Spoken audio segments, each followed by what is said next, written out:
दिसायलाच बघा किती मस्त दिसतंय। गरमागरम भात सोबत चटकदार आंबट गोड चवीचं हे कैरीचं वरण अगदी भारी कॉम्बिनेशन आहे। तुम्ही नक्की बनवून बघा अशीच्या अशी रेसिपी।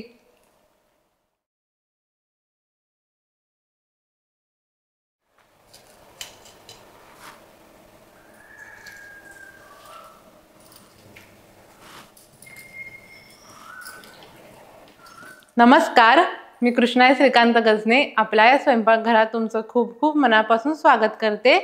आता या उन्हाळ्यामध्ये म्हणजेच कैरीच्या सीझनमध्ये आपण कैरीपासून वेगवेगळे पदार्थ बनवतो।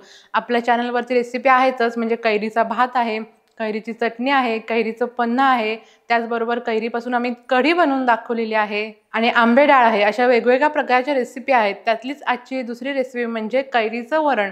अगदी आंबट गोड चटकदार वरण बनवायला अगदी साधी सोपी रेसिपी आहे, पण तुम्ही हे वरण भाताबरोबर खाल्लात ना अगदी भारी लागतं चवीला, म्हणजे मनही भरेल आणि पोटही भरेल अशी आजची रेसिपी आहे कैरीचं वरण। अगदी साध्या सोप्या घरगुती पद्धतीने तुम्हाला मी बनवून दाखवणार आहे। आपलं साहित्य पण घरगुतीच आहे।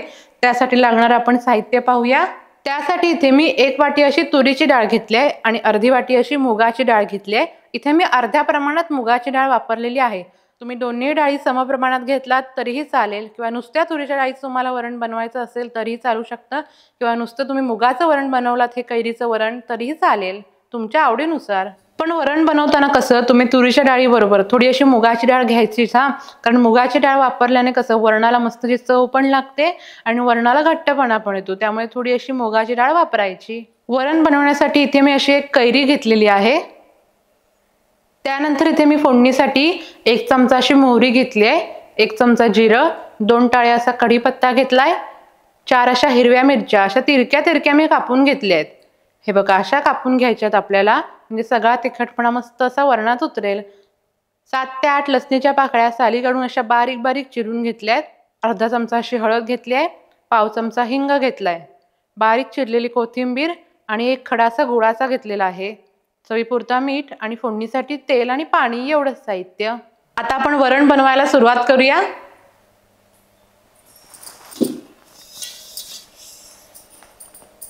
सगळ्यात पहिल्यांदा आपल्याला डाळी आहेत ना, तुरीची आणि मुगाची डाळ चांगली स्वच्छ अशी धुवून घ्यायची आहे। त्यासाठी इथे मी असा एक टोप घेतलाय, त्यात तुरीची डाळ ओतायची आणि मुगाची डाळ असं एकत्रित चांगलं आपल्याला स्वच्छ 2 ते 3 वेळा धुवून घ्यायची आहे।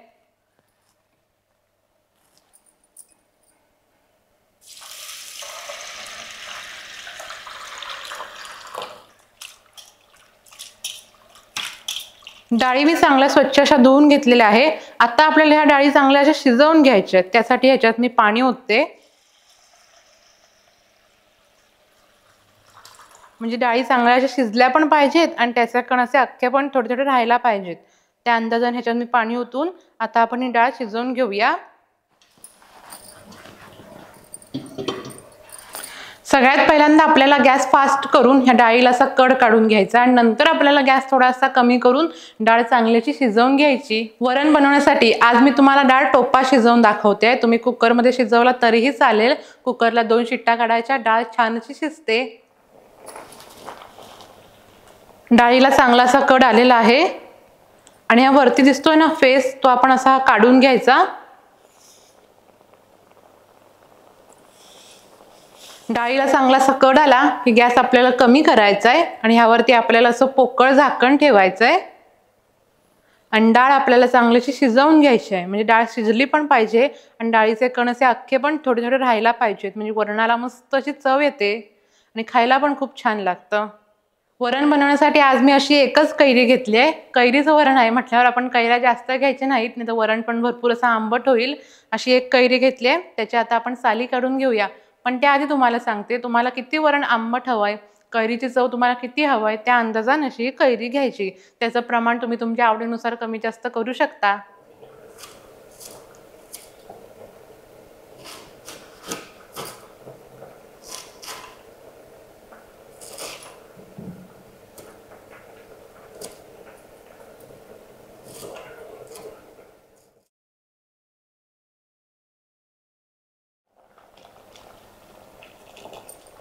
डाळ पण बघा चांगली अशी शिजली आहे, अशी डाळ शिजली आहे, पण डाळीचे कण असे अख्खे दिसत आहेत, पण अशी आपल्याला डाळ शिजवून घ्यायची। बघा मस्त अशी डाळ शिजली आहे. डाळ शिजली आहे. मी गॅस बंद केलाय. डाळ बघा थोडी अशी घट्ट आहे ना. आपल्याला ह्याच्यात आता पाणी ओतायचं आहे आणि थोडीशी अशी पातळ करून घ्यायची आहे. चरक्कन असा तडका बसला पाहिजे म्हणून आपल्याला अशी डाळ थोडीशी पाणी ओतून पातळ करून घ्यायची. नंतर आपल्याला वरण किती घट्ट पातळ हवंय त्या अंदाजाने आपल्याला नंतर पाणी ओतायचं आहे. म्हणून सुरुवातीला आपण थोडी अशी पातळ करून घ्यायची डाळ. भांड्यात मी सगळ्यात पहिल्यांदा तेल ओतते. कुठलंही मातीचं भांडं डायरेक्ट असं गॅसवर ठेवायचं नाही, गॅस चालू करायचं नाही, कारण पटकन मग असं तापतं भांडं आणि भांड्याला तडा जाते. म्हणून आपल्याला अगोदर असं तेल ओतायचंय आणि मग गॅस चालू करायचा. तेल तापलं की आता आपल्याला ह्याच्यात टाकायची आहे मोहरी. मोहरी मस्त अशी तडतडली पाहिजे, मगच खरी वरणाला चव. अशी मस्त खमंग फोडणी तयार झाली पाहिजे.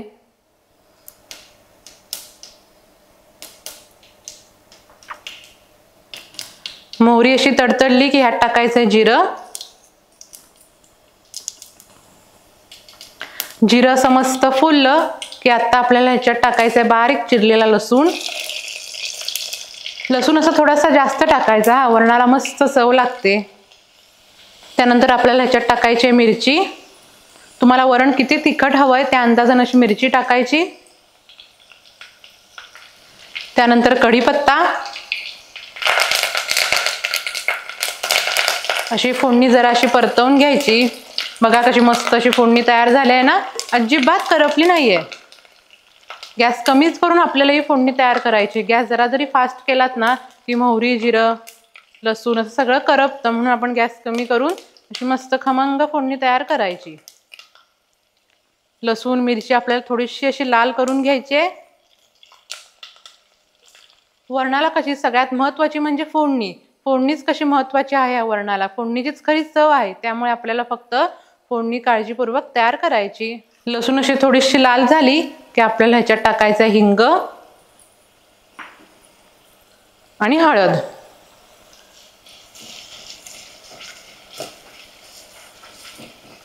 आणि आता आपल्याला ह्याच्यात टाकायचं आहे बारीक चिरलेली कोथिंबीर.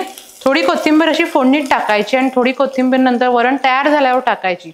अशी फोडणीत थोडी कोथिंबीर टाकलात ना की चव खूप छान लागते वरणाला. त्यानंतर आपल्याला ह्याच्यात टाकायची कैरी.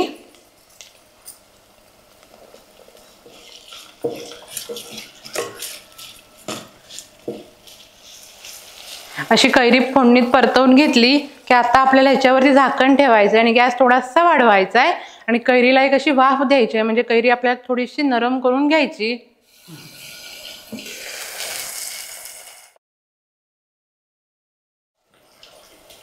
हे बघा कैरी अशी नरम पण झाली आहे आणि कैरीच्या अशा फोडी अख्ख्या अख्ख्या दिसत आहेत. पण आता आपल्याला ह्यात शिजवलेली डाळ ओतायची आहे.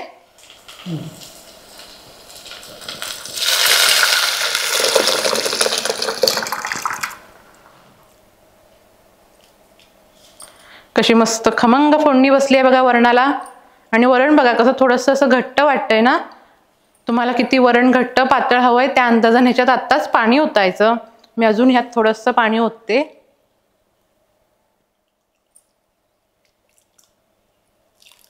आता आपल्याला ह्यात टाकायचंय चवीपुरता मीठ. आणि सगळ्यात महत्त्वाचं असं चवीपुरता आपल्याला थोडासा गूळ टाकायचा आहे. कैरीचा आंबटपणा आणि गोडीला गुळ अगदी परफेक्ट कॉम्बिनेशन, एकदम भारी चव लागत्या. त्यामुळे ह्याच्या चवीपुरता थोडासा असा गूळ टाकाच तुम्ही. असं एकदा ढवळून घ्यायचं आणि ह्या वरणाला आपल्याला एक मस्त असा कड काढून घ्यायचा.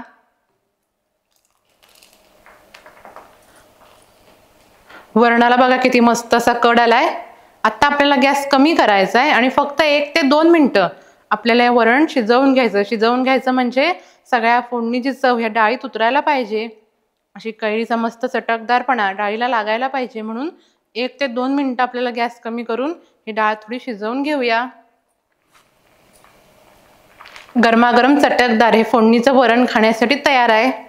वरतून आता आपल्याला बारीक चिरलेली कोथिंबीर टाकायची आहे.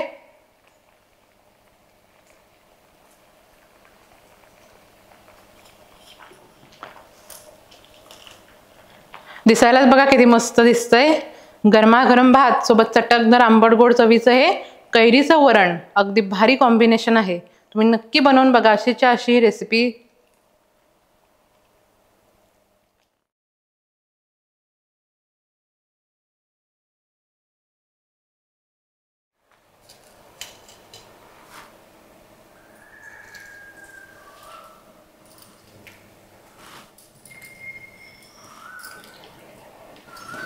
गरमागरम वाफाळता भात सोबत चटपटीत चटकदार कैरीचं वरण या जेवायला। आणि ह्या कैरीच्या वरणाबरोबर मस्त सोबत रश्शेदार तिखट भाजी खूप छान लागते। अशी तिखट भाजी बनवायची आणि असं कैरीचं वरण बनवायचं, अगदी भारी लागतं जेवण। कशी वाटली तुम्हाला आजची रेसिपी मला नक्की कमेंट करून सांगा। आणि या रेसिपीच्या व्हिडिओला लाईक करा, चॅनलला सबस्क्राईब करा, जास्तीत जास्त शेअर करा आणि बेल आयकॉनवर नक्की क्लिक करा। थँक्यू।